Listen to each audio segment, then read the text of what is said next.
यार आप देख रहे हैं न्यूज मंच और मैं हूं विशाल वैभव। अभी हमारे साथ बात करने के लिए हैं तांती समाज के कद्दावर नेता परवीन तांती, जो कि बीजेपी अनुसूचित जाति मोर्चा के प्रभारी भी हैं। और आपको मालूम है कि जिस तरह से सुप्रीम कोर्ट ने तांती समाज को जो है ओबीसी में शामिल किए जाने को लेकर जो फैसला सुनाया था, कहीं ना कहीं एनडीए सरकार को भी यहाँ झटका जरूर लगा है, लेकिन समाज आक्रोशित है।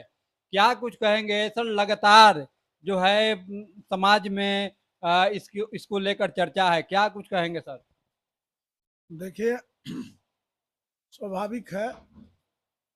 महादलित से ओबीसी में ईबीसी में जाने से लोग दुखी है और तरह तरह के विचार लोग कर रहे हैं कि आगे कैसे अपील हो। सरकार भी सोच रही है और देखिए क्या होता है। हम लोग भी ऊपर कोर्ट में रिव्यू में जाने के लिए कल एक बैठक भी हम किए 10 गो प्रबुद्ध लोगों के साथ।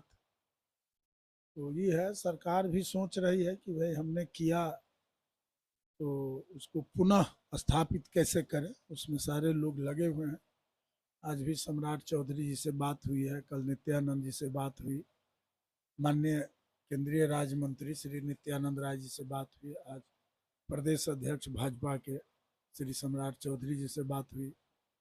संगठन महामंत्री हैं अपने श्री भिखू भाई दलसनिया जी से भी कल हमने इस विषय पर बात की। बात सब जगह चल रही है, चूंकि ये कमजोर में बहुत ही गरीब जाति है। इसका एमएलए एमपी राज्यसभा लोकसभा कोई नहीं है, आईएएस आईपीएस भी कोई नहीं है। तो सारा लोग देख रहे हैं कि ये बहुत ही गरीब कमजोर जाति है। इस जाति के साथ है तो छुआछूत भी है।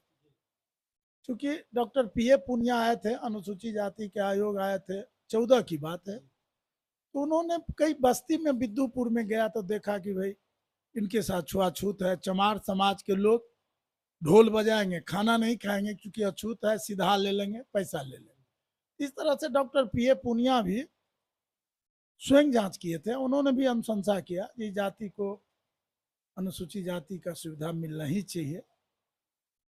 लेकिन अब कोर्ट है, पटना हाई कोर्ट में हमने 17 में जीता। Rajendra Menon smart chief justice थे राजेंद्र सिंह के बेंच में। फिर उनके खिलाफ कई साथी गए, 2 साथी गए सुप्रीम कोर्ट। तो गए तो वहां भी लड़े, लेकिन हाई कोर्ट के आदेश को पलट दिए सुप्रीम कोर्ट डबल बेंच। फिर आगे सोच रहे हैं कि भाई आगे क्या हो सकता है, अच्छा उसमें लगे हुए हैं। सर कुछ लोग तो यहाँ तक कह रहे हैं कि अब आंदोलन किया जाएगा, इसको लेकर हम लोग आंदोलन पर उतरेंगे, सड़कों पर उतरेंगे। देखिए, प्रजातंत्र है, प्रजातंत्र में जब लोग दुखी होते हैं तो उतरते हैं, इसमें क्या बात है। लेकिन चूंकि किसके खिलाफ, सरकार आपके साथ है, सरकार की सहानुभूति आपके साथ है, सरकार भी आपके बारे में सोच रहे हैं, तो फिर किसके खिलाफ आप उतरिएगा रोड पर। सर आपके समाज से यहाँ बीजेपी में एमएलसी हैं, अभी हाल ही में नव नियुक्त एमएलसी हुए हैं लाल मोहन गुप्ता, उनको एमएलसी बनाया गया है। आप अभी खुद बीजेपी में भी हैं, तो क्या लग रहा है कि सरकार के समक्ष जो आपने कहा कि हमने सम्राट चौधरी जी से बात हुआ, नित्यानंद राय से बात हुआ, क्या कुछ बातें वार्ता हुई सर, सकारात्मक वार्ता हुई है या नहीं? नहीं, बोले हैं सम्राट जी टाइम देते हैं, बैठ के बात करेंगे। उसके बाद नित्यानंद जी, सॉरी, केंद्रीय राज्य मंत्री श्री नित्यानंद राय जी भी बात किए हैं इस इशू पर। भिखू भाई दलसनिया जी भी बोले हैं इस इशू पर सीरियस बात होगी। नीतीश बाबू से भी आज टाइम मांगे हैं, अब देखिए कब बुलाते हैं। सरकार हम लोगों के साथ है। तो क्या लग रहा सर, फिर सुप्रीम कोर्ट ने जिस तरह से फैसला सुनाया, कैसे आप इसको चुनौती देंगे? तो क्या लग रहा सर, फिर सुप्रीम कोर्ट ने जिस तरह से फैसला सुनाया, कैसे आप इसको चुनौती देंगे सर? चूंकि समाज के लोग ये जानना चाह रहे हैं कि अब इसका क्या कुछ रास्ता निकलेगा। देखिए, इसमें सरकार को भी रिव्यू में जाना है, हमें भी रिव्यू में जाना है। तो हम रिव्यू में जाने के लिए तैयार हैं, सरकार भी जाएगी। फिर रिव्यू से नहीं फरियाएगा तो फिर चीफ जस्टिस के यहाँ 3 बेंच में जाएगा लोग। वहां से नहीं फरियाएगा तो संविधान पीठ 5 जज का होता है, उसमें जाएगा। 7 बेंच के संविधान पीठ बनती है, वहां भी जा सकता है। 9 बेंच का संविधान पीठ बनती है, वहां भी लोग जा सकता है। और मुख्यमंत्री जी भी इस पक्ष में है जो प्रधानमंत्री जी से बात करके इस मामला का सॉर्ट आउट हो। हम भी बात करेंगे आदरणीय गृह मंत्री श्री अमित शाह जी से, पीएम से, इस इशू पर कि इसका सॉर्ट आउट हो। ये महादलित के लोग हैं, बहुत कमजोर हैं, गरीब हैं, अशिक्षित हैं, इसका आगू नाथ न कोई पिछू पगा है, तो इस पर ये लोग चिंतन करेंगे और इसका जरूर कहीं ना कहीं तो लाभ कब तक मिलेगा। जाएंगे फिर रिव्यू पर, कब तक जाएंगे?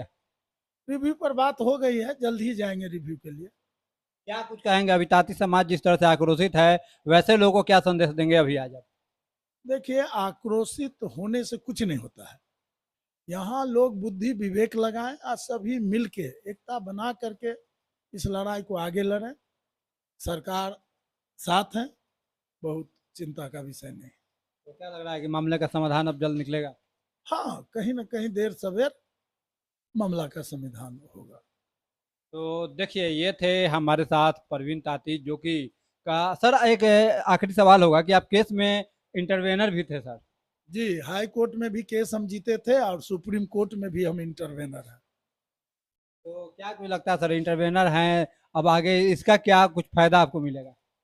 देखिए, इंटरवेनर के नाते हम जा सकते हैं ऊपर के कोर्ट में, और सरकार भी जाएगी ऊपर के कोर्ट में, या सरकार प्रधानमंत्री से बात करेगी। चूंकि हमारा डबल इंजन की सरकार है बिहार में, निश्चित रूप से सरकार से मुझे पूर्ण उम्मीद है कि पीएम से जहां जरूरत होगा बिहार सरकार को बात करके इस मामला को सॉर्ट आउट करें। तो देखिए, ये थे हमारे साथ परवीन ताती, जिन्होंने स्पष्ट रूप से कहा, ये इंटरवेनर भी हैं केस में, और इन्होंने स्पष्ट रूप से कहा कि हम ऊपरी अदालत में भी जाएंगे और जो है अपील करेंगे थ्री बेंच को लेकर, और सरकार हमारे साथ है। समाज को इन्होंने साफ संदेश दिया कि बुद्धि विवेक से जो है लोग काम लें, आक्रोशित होने से नहीं चलेगा, और इसमें अपनी बुद्धि और विवेक का परिचय देकर जो है हम इसमें फिर से जो है सफलता पा सकते हैं। बने रहिए न्यूज मंच के साथ। न्यूज मंच के लिए विशाल वैभव, पटना।